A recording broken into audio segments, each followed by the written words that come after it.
Welcome to the Indiana Basketball Postgame Show with your host, Scott Laskowski. A production of ISB Media. Brought to you by Culver's of Bloomington and Bedford and Andy Moore Honda of Bloomington. Now, here's your host, Scott Laskowski. All right, welcome into the Indiana Sports Beat Radio post-game show. I'm your host, Scott Laskowski. Welcome in, everybody, alongside the super sub, John Laskowski. Welcome into the show, Dad. Thanks, Scotty. You're doing good. You're getting better each show. I'm trying. Let's see. We are going to go over Indiana's performance tonight at Ohio State. Coming up short, a 13-point road loss, 91-78 to Ohio State. That obviously a huge game, probably the biggest game of the season for the Hoosiers. Obviously would have loved a victory on the road. That could have solidified our chances at the NCAA tournament. Unfortunately, came up on the wrong side of this one tonight. What did you see out of the Hoosiers, or what did we not see out of the Hoosiers that led to the 13-point loss? Well, again, as in most games, it's a three-point shooting. That's the key for Indiana. We made 5 3-point shots today, not enough to win the game. And then obviously at first glance, give up 91 points. I mean, I watch these kids play defense, and they hustle. They get over picks. They work hard on defense. And I think it's more of a we just need to be bigger and stronger inside to stop some of the plays that happen around the basket to keep teams from scoring easy points. Now, Ohio State shot well from the three-point line as well, and then they've got a player ready to set the all-time Ohio State record, so they're all jacked up about him doing that. Last home game and senior night, so they had a lot of things going for them. It would have been tough, but Indiana was down 10 with 3 minutes to go, so they're right in the game. But it's kind of the same story. We stay with teams, but at the end they kind of pull away, and that's more, I think, of a nature of the roster. This is the second year for the Ohio State coach. And that first year, as Coach DeFries is finding out, that's tough. You're really trying to set your game plan. You're trying to show recruits the kind of ball you're going to play. And that's what Diebler did, the Ohio State coach, last year. And then this year, you kind of put it all together. And even then, you're still, 7th or 8th team in the league is where Ohio State's going to fall. And that's a very good year for them. So I'd like to see the second year for Coach DeFries, see what happens in the portal with recruits coming in, and give him a chance to get his second year. He's already 1 year ahead of where he was last year at this time. He didn't have the job yet, and it's going to be much easier the second year. Absolutely. You mentioned the three-point shooting. That has been Indiana's strength all year, and Ohio State won that battle tonight. Ohio State shot 11 of 24 from the three-point line for 46%. Indiana was 5 of 18 for 28%. That is an 18-point difference in three-point shooting, and we lost by 13. So I think that's the biggest difference in the stats tonight. Everything else was relatively close. We won the points in the paint. Rebounds were close. Everything else was almost identical. Turnovers, but three-point shooting was, I think, the big difference tonight. Once again, as Indiana usually succeeds in that category, we had some opportunities tonight that obviously Ohio State took advantage of. And once again, it was a huge game for them.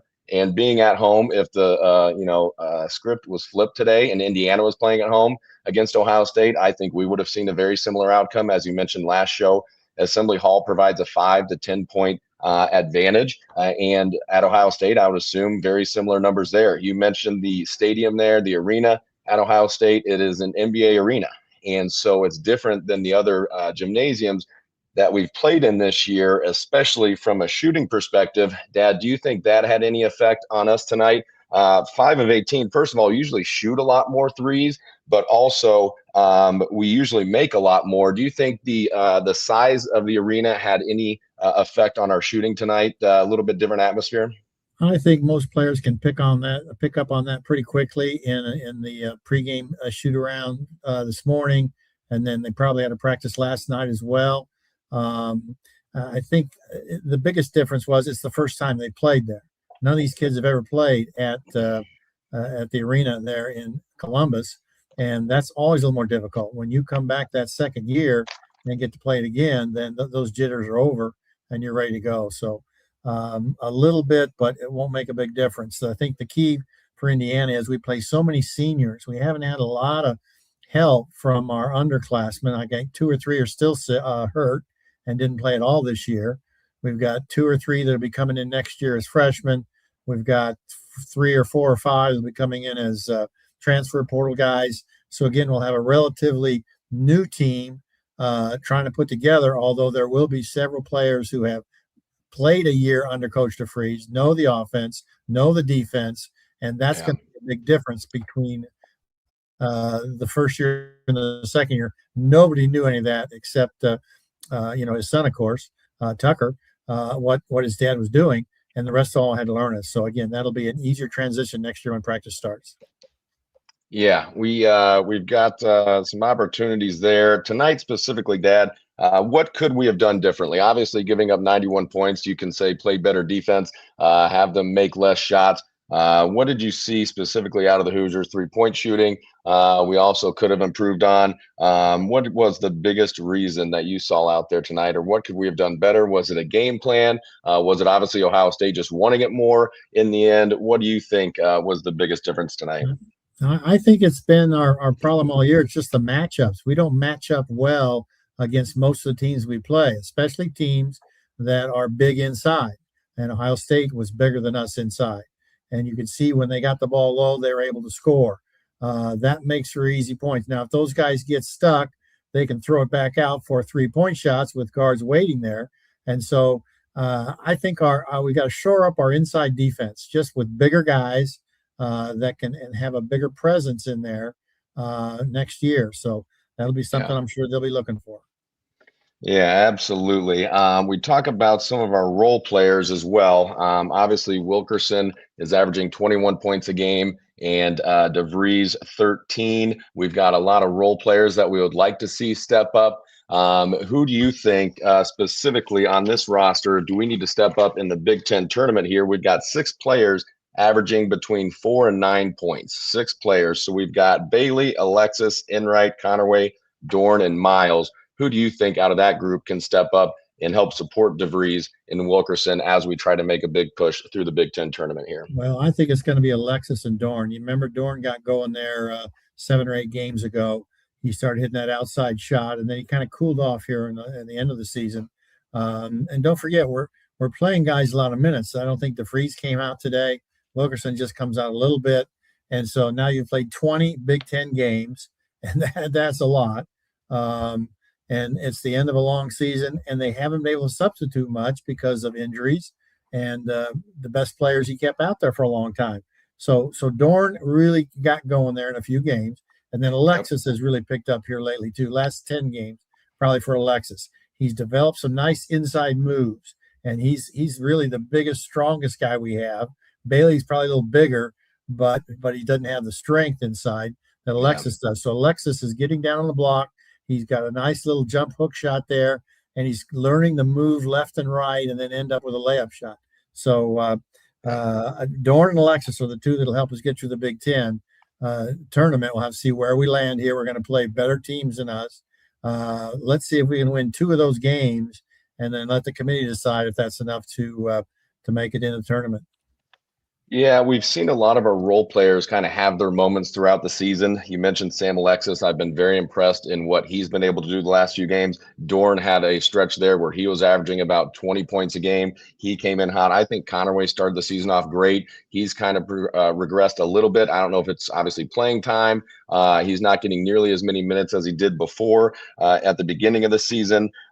They've all kind of had their bright spots, but we really haven't been able to put it all together with the full team. So we can see the potential in what they're able to do when we do have it all put together. But once again, it's putting it all together at the same time, having Wilkerson and DeVries lead the crew, but also others stepping up with, at least 10 or 15 points a game, exceeding their average every single game would be appreciated. But yes, Alexis, Connerway, and Dorn, I think those are three huge players for us that we need to see succeed in the Big Ten tournament, obviously along with Wilkerson and DeVries. Speaking of Wilkerson and DeVries' dad, Wilkerson has set many Indiana records this year, and congratulations to him tonight. He set the Indiana Big Ten scoring record in a season, and he also earlier this season once again had 44 points in Assembly Hall, which is an Indiana record as well. And so he has done some amazing things in his 1 year here at Indiana. What have you seen out of him, Dad? How has he been so impressive? His skill set, his game. What have you seen that's impressed you out there? Well, the shooting is the biggest thing for Wilkerson. The ability to score. I saw that game against Sam Houston that Indiana played last year when Wilkerson was with Sam Houston.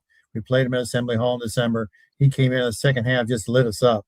I mean, this guy's just making shots from everywhere. And for somehow he ends up at Indiana and continued that streak. And he is just a great scorer. When he's having trouble from the outside, he drives in. He can score off bank shots. He can score going to the layup. He can dunk.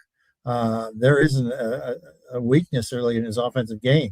And when his three-point shot is on the line, that's when he gets those 40 points. They mentioned on the broadcast today, first player to score 40 or more points in 25 minutes or less in a Big Ten game. That's just unbelievable, that a guy could score like that and not even play the whole game. The other great scorer back in Indiana's history was George McGinnis.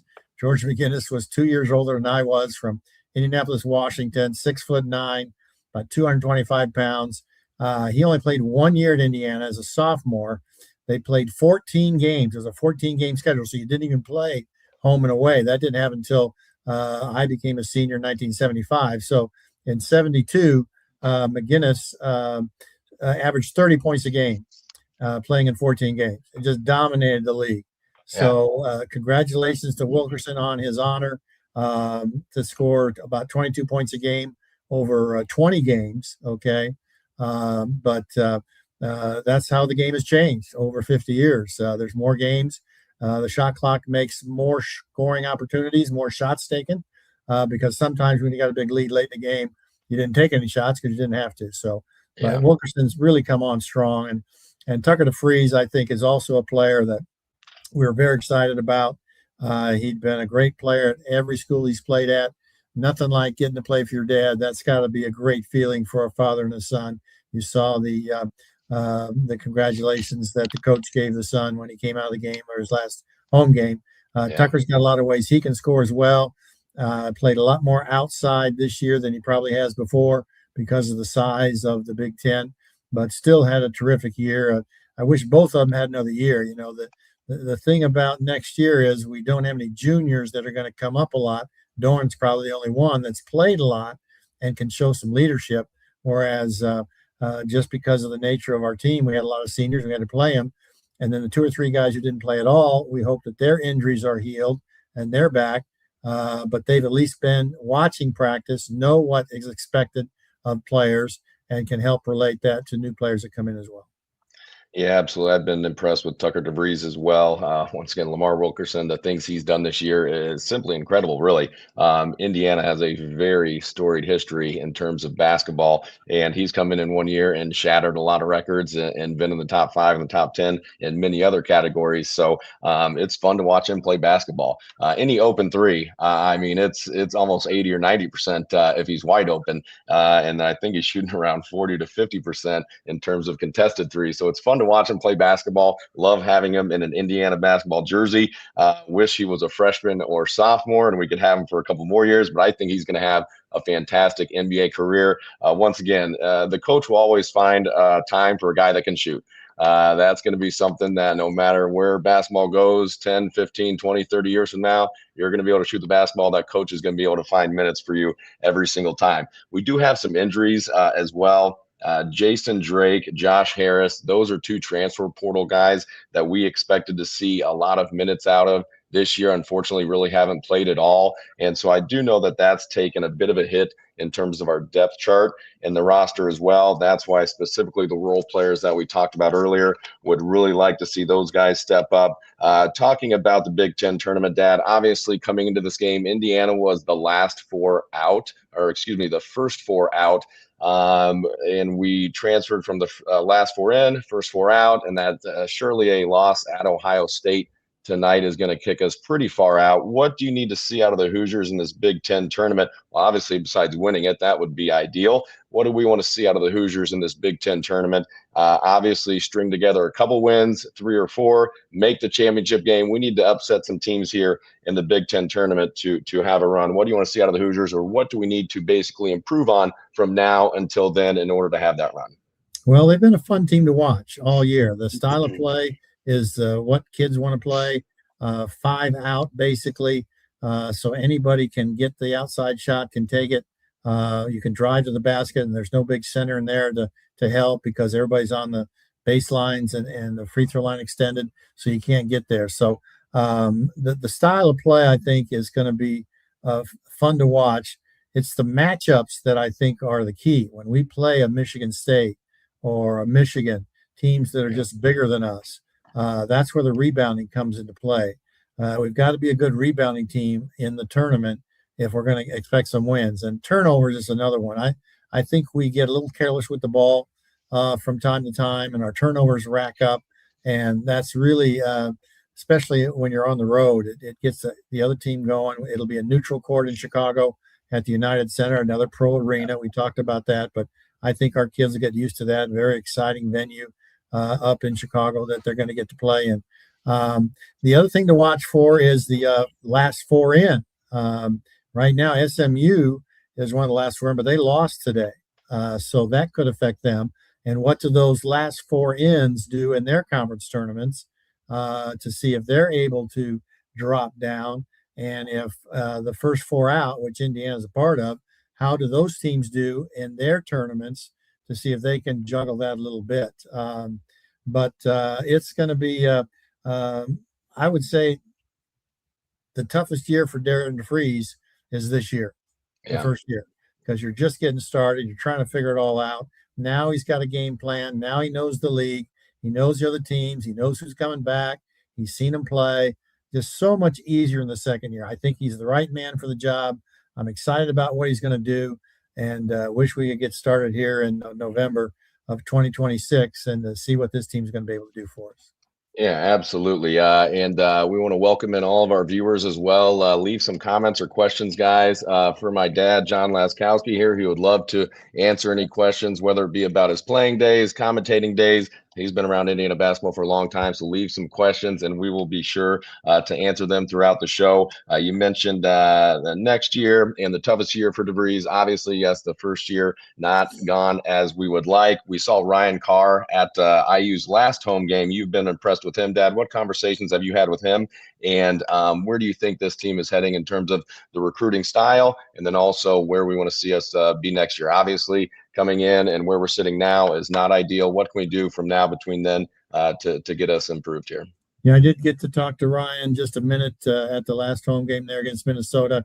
I remembered him from his days in the mid-'90s as a basketball manager. And then he was at the Pacer office. In fact, he was at the Pacer office in the nights when your mom worked there. And Shout out Alice Laskowski. All right. After we got done talking, Ryan came back over and said, "Oh, by the way, make sure to tell Alice I said hello." And I talked to your mom and mentioned that to her. So she really liked him. He's just a wonderful kid. He's got Indiana at the heart. And when the coaches are coaching, here's a guy that can go out and watch high school players, college players, kids that are going to transfer. And then what kind of team do we need to put together? What's Darren looking for in qualities of a player, both personality-wise and talent-wise? And then that's Ryan's job, is to help put that team together. So that's going to be a real advantage. Again, he wasn't here last year. He's only been here a week. So now Darren has that opportunity to work with a guy who loves Indiana, is happy to be back here, and can't wait to get started, see what he can do. He'll go to the AU tournaments. He'll talk to agents because these players have agents now, okay? So you have to have good relationships with the agents because they want their players to go to good programs with good coaches and a good philosophy, good for their player. And if an agent doesn't like a school, doesn't like a coach, doesn't like a system, he can let his player know that, and they have a big influence on where that kid goes. It's not back in the day. I made the decision.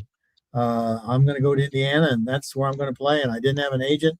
And my high school coach is the one that helped me the most, and that's what most of players in the last 45 years, except for these last 5, because nobody needed an agent. Well, now you got some money coming in, you get an agent, and he helps with stuff you don't know. You know how to play basketball, but you don't know anything about this NIL stuff and the money, and you don't know about programs and which ones are good and which coaches are good, and that's what agents are for. So they do have a purpose. And I know Ryan Carr has a good relationship with a lot of those agents because he had to deal with them if they had players that they represented to go to the pros. So he's already developed those relationships, which is very impactful for what's going to happen with new players coming to Indiana. Absolutely. A lot of exciting things going to happen in the future here. Once again, the Hoosiers falling at Ohio State tonight, 91-78. We're going to wrap up our thoughts on this game. Obviously, we have the Big Ten tournament ahead. Still have hope. We'll never give up on these Hoosiers whatsoever. We will hopefully see a deep run in the Big Ten tournament. Dad, let's get into a couple of great stories. Growing up as your son, obviously, I got to have the privilege to hear a lot of great stories, whether it be about Bob Knight, Indiana basketball, all the way through and through. And so I've been spoiled, and I'd like some of the viewers and fans to be able to hear some of those fantastic stories that you've told me throughout the years. Let's start with the Bob Knight story. This is one of my favorites. It's got a very personal connection for me because without this story, I am not here today. And so, Dad, tell the viewers out there about Bob Knight and the Wisconsin hire that led to him coming to Indiana, because once again, Bob Knight was not going to be the coach at Indiana. He was hired as the coach of Wisconsin before taking the Indiana job. Explain how that all played out. So the year is 1970. Coach had been at West Point, the academy there at Army for 6 years, and knew he wanted to get back to the Big Ten. He played at Ohio State. They won a national championship in 1960. He knew all about the Big Ten and winning national championships as a player. And so he had great experience in looking for that coaching job, and I think he always wanted to come back to the Big Ten. His coach, Fred Taylor, was still at Ohio State in the 70s when Coach Knight got the Indiana job.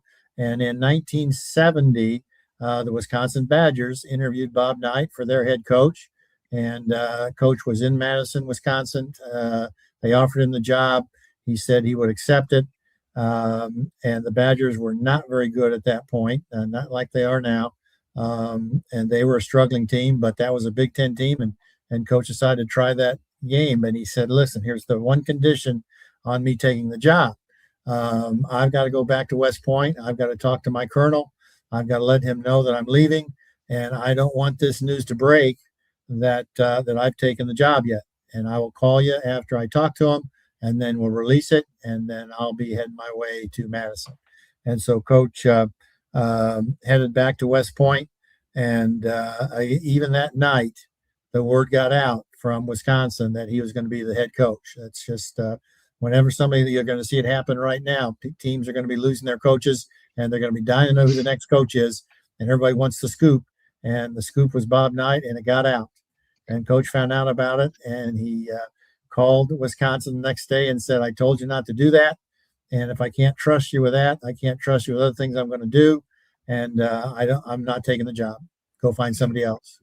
And they did. And he stayed at Army another year. And then the Indiana job opened up. Bill Orwig was the athletic director. Indiana had some tough times, both playing wise. And so the athletic director was looking for a clean cut, straight guy, not going to break any rules. I'm telling you, that's Bob Knight right there. And Orwig had known him while he was a player at Ohio State and looked into it and hired him.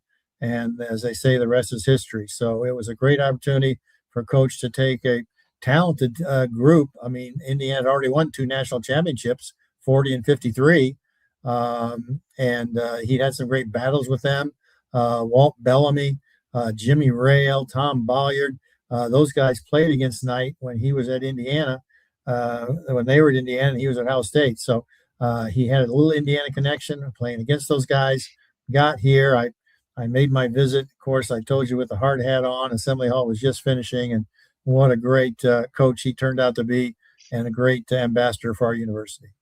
Yeah, so I've got a lot of people to thank, because I think without that leak happening from the Wisconsin media, or whoever leaked that story, you don't end up at Indiana. You don't meet my mother, Alice. I am not born. And so thank you to whoever that Wisconsin media guy is out there. I don't think I'll ever meet him, but I would love to shake his hand and get him some free Culvers one day, because without him leaking that story, Bob Knight does not come to Indiana. He does not recruit you, and you don't meet my mother on the beautiful campus at Indiana University, and I'm certainly not here today. So I owe a lot of gratitude to that guy, whoever he is. I appreciate you very much. And talk about some crazy coincidences as well. Dad, you were committed to Notre Dame. Grew up in South Bend, across the street, South Bend St. Joe High School, literally across the street from Notre Dame University. And you had accepted a scholarship to go to Notre Dame. And your senior year, you're all excited, ready to go. Hometown kid, averaging 30 some odd points a game in high school. You signed your scholarship. And then what happened after that? Talk about another coincidence. Once again, I wouldn't be here without Digger Phelps. Explain that story, Dad. So our Christmas tournament, the South Bend Christmas tournament, and the South Bend sectional at the end of the year was at Notre Dame. They would, in fact, shorten the court, because the college court was bigger than the high school court, and they would shorten the court on each end so we could play on a high school gymnasium, if you will. But as it would be, the Notre Dame coaches being there, they'd stop by and watch some of the games. And in the Christmas tournament, it was right down the hall, no big deal. And Johnny D was the coach at Notre Dame. Austin Carr was their star player. Still holds the NCAA record, 64 points in the NCAA tournament game. That's Austin Carr from Notre Dame. And my high school coach, Bob Donowald, called me in his office in January, called me on a class and said, come on down, I need to talk to you. And I thought, well, he's got a new play set up where I can score more points, and he's going to tell me to play. But it was to let me know that Notre Dame had called to offer me a scholarship to Notre Dame, a full ride. And that's really every kid's in South Bend's dream. They just aren't good enough to be able to go to Notre Dame. And at that stage in life, I was just trying to get a great education. We didn't have a lot of money. I couldn't pay for college. So I had to get a scholarship in order to go to college. And man, to go to Notre Dame, that's just a dream come true. I had a trip to the Morris Inn. That's the famous hotel right on the campus. It's about 10 minutes from the house. And I got a hotel room. Might have been one of the first hotels I ever stayed in. And then met John Shumate, who was already at Notre Dame, big, strong forward, had a long career at Notre Dame and the NBA. And then Gary Brokaw and Dwight Clay were two recruits. I happened to be there on the same weekend visiting. And so we had this little 2-on-2 game. And, of course, Brokaw and Clay are kind of guards. They guard each other. And I'm kind of a guard forward. So I got to guard Shumate.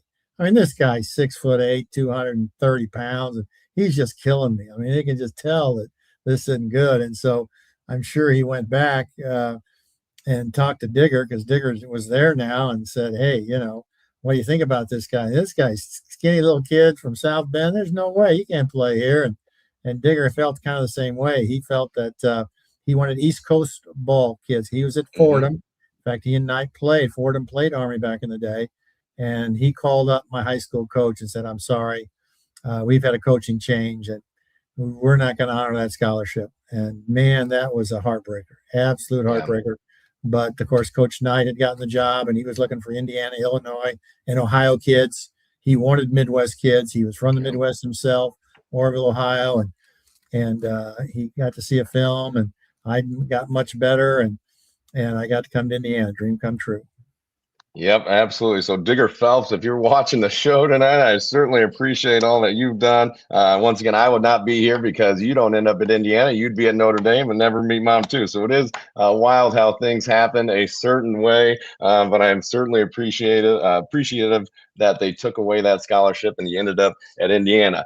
Dad, another great honor in your career. You were the first Indiana athlete on the cover of Sports Illustrated. We've got the copy right here. It is quite an honor. Tell us how that came about, and were you surprised, shocked? Obviously, in 1975, Indiana had a fantastic team. You were the super sub, the first guy off the bench. And they had 5 starters. So technically, there's 5 guys better than you on that team. Tell me how you, out of everybody, ended up on the cover of Sports Illustrated. And we've got a viewer here that remembers that well. I'm going to post the comments here. It says John was on Sports Illustrated 1975. It was a great cover, everything like that. There it is right there, playing at Wisconsin. Tell us how that came about in Wisconsin and your thoughts and how cool it was to get on the cover of Sports Illustrated. So, yeah, we had a very good team that year. And unlike this year's Indiana team, when I was a junior, we had no seniors on the team. So it was all juniors, sophomores, and freshmen. Okay. So we had a year to play together. And then the next year, everybody's back. So we kind of know what everybody's role is. And North Carolina State had won the national championship the year before. They beat UCLA in the final game.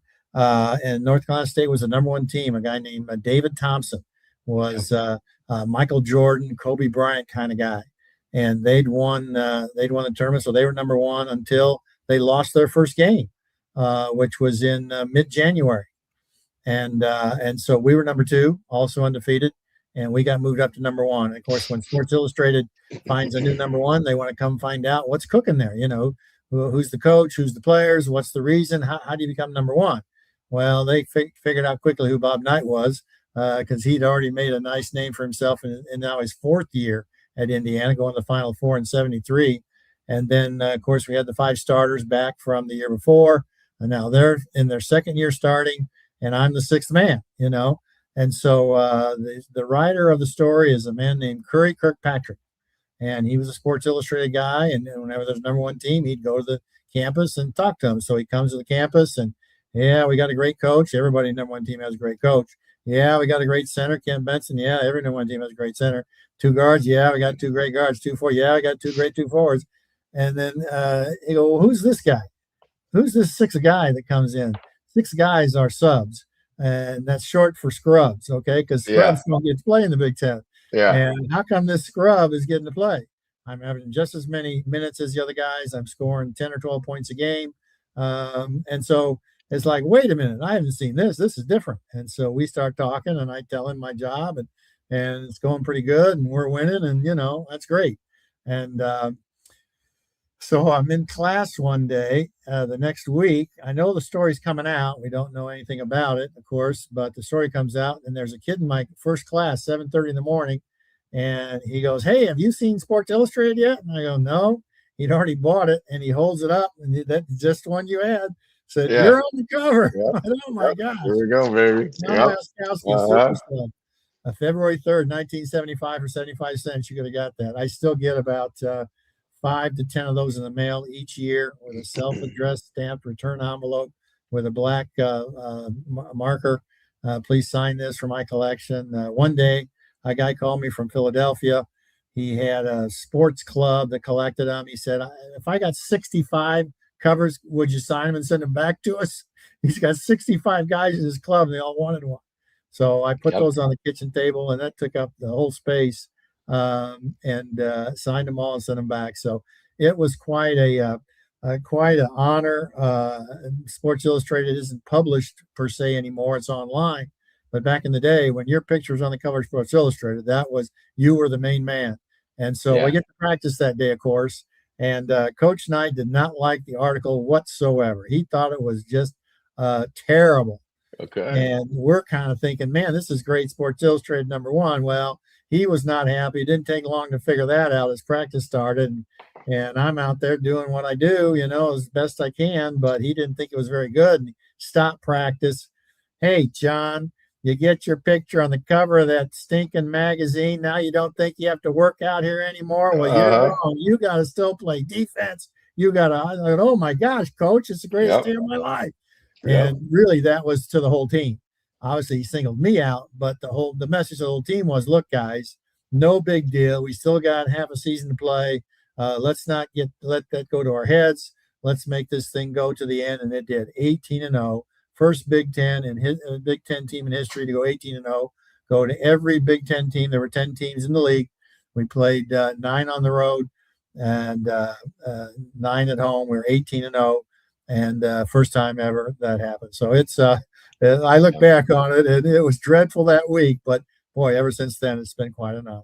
I think Coach Knight was very good. Well, he obviously humbled you in that moment. He didn't want you to get too big of a head to where it affected the team. Yes, become the #1 team in the nation, but he knows darn well we can't get too excited about this. We haven't done anything yet. We haven't won a national championship. We haven't done anything. And so he was good about, minimizing the hype to keep you guys focused on the main goal at hand and not letting things get out of hand. So, yes, he did that. You could have been playing the best defense of your life that day, and he still would have said that comment because he wanted to make sure that you knew exactly where your head needed to be there. Yes, absolutely. That's a fantastic story and something that is super fun. I love that people mail that to you from across the world every single year. It's very cool that people collect those and are fans of yours all across the country and across the world. Very cool as well.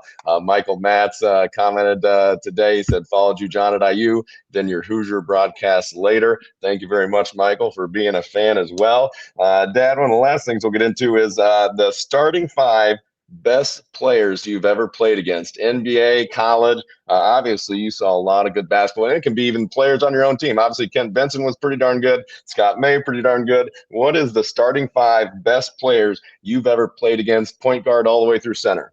Well, let me mention before we go, I've got pictures of that Sports Illustrated at the Culver's Restaurant in Bloomington, and I autograph those to anybody that comes in to the Culver's and wants to get one. And you're on the backside with the Culver's advertisement. So come by the Culver's in Bloomington, I can get that done for you. Okay, so my top 5. And yes, we had some good college players, but there's nobody better than the pro players. So at 1 forward is Rick Barry. He played at Golden State. He played at Miami in college. He was a 6'8", skinny kind of forward, great offensive player. That guy could score. He shot free throws at 90% back in the day, and he shot them underhanded. Yep. Don't shoot granny free throws. They're called granny. He shot granny free throws and made 90% of them. The guy was unbelievable. Okay. Yep. And then the other forward is Julius Erving. So Julius Erving is the first Michael Jordan. Okay. He was in the 60s and 70s. Played for the Philadelphia 76ers, went to the University of Massachusetts for college. And that team was awful, except for Julius Erving. And then Michael Jordan followed him, Kobe Bryant, and now LeBron James. So that's kind of the pecking order, if you will, of those great forwards that dominated the game. And then at center, we have Kareem Abdul-Jabbar. He was known as Lou Alcindor at UCLA when they won 4 straight championships with him on the team. 3 straight. He didn't play as a freshman. Dominated the league. He played for the Lakers. I remember I'm coming down on a fast break one time, and he's back on defense, and I've got the ball. Well, you're on a fast break, you want to go and shoot the layup, Well, not when the guy's 7'2" under there, So I pulled up about 12 feet. He was standing on the basket. I made the shot, so I wasn't going to get my shot blocked by Jabbar. At one guard, we've got Walt Frazier from the New York Knicks. There's a guy who played at Southern Illinois. Okay. Very small school, great player, all-time top 50 NBA player, played for the New York Knicks and Madison Square Garden. We'd have to go to Madison Square Garden and look down at the end of the court warming up, and there's Walt Frazier. And he's probably looking at me like, that's the guy who's going to try to guard me today? Oh, geez. And those were battles. And then, of course, my all-time favorite, Pete Maravich. Guy scores 44 points a game in college, and then played for the Atlanta Hawks and the New Orleans Jazz. And I had a great game against him in New Orleans, where they sold tickets for $1 in the balcony for the Superdome. This is one of my favorite stories right here. 1976, okay? For $1, you could go to an NBA game and sit in the balcony at the Superdome. 35,000 people showed up. It was the largest crowd in NBA history at the time because everybody else was playing in 15,000 arenas. There was no such thing as a Superdome. And for $1, dude, watch any game for $1. So we go to the game, and I'm playing, and I'm starting to shoot, and I make everything I threw up there. I get 28 points on him. And we win the game, and Dick Matas, the coach, he comes over and he says, Rook, he says, that was a heck of a game. He said, we got to go celebrate. He said, have you ever had raw oysters? I said, no, I have no idea what those are. He said, well, come on, we're going to the Pearl Oyster Bar. And we did. And the guys are back there shucking those oysters and you put them Yeah. on a cracker and the cocktail sauce. And then they were a little hard to swallow, but boy, Yeah. it was a celebration that was Yep. important. I just got 28 points on Pete Maravich, my hero in the largest crowd in NBA history. So Yeah, that's a just good starting five right there. too many good stories and an incredible starting five there. Some of the best NBA players of all time. Love hearing those stories, and we've got plenty more as we continue on covering the post-game show throughout the Big Ten tournament. Hopefully, a lot of post-game shows throughout the Big Ten tournament, and hopefully through the NCAA tournament as well. Dad, we're going to wrap up today's show. The Hoosiers falling at Ohio State 91-78. We need a Big Ten tournament run here in order to have any postseason success in the NCAA tournament. Any thoughts, comments from tonight's game, Dad, before we wrap it all up? Pairings will be out tomorrow for next week. We probably play Tuesday or Wednesday and see if we can win 2 games. Absolutely. Sounds good. Yes. Well, for all of us here at Indiana Sports Beat Radio, I appreciate you guys tuning in. Thank you to all the viewers out there. And Dad, thanks for joining me as well. It's always a pleasure. And once again, we'll continue following the Hoosiers through the rest of the season. We'll see what next week brings in terms of the Big Ten tournament. But for tonight, that's going to wrap up our show. Appreciate you guys tuning in. And as always, God bless the Indiana Hoosiers. And we're still and always will be football champs, baby. So it's all good. It's all good. Dad, I appreciate you tuning in and all your commentary, the fantastic stories. Have a great night, and we'll see you next time. All right, Scotty. Good to see you. Thank you, guys.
Thanks for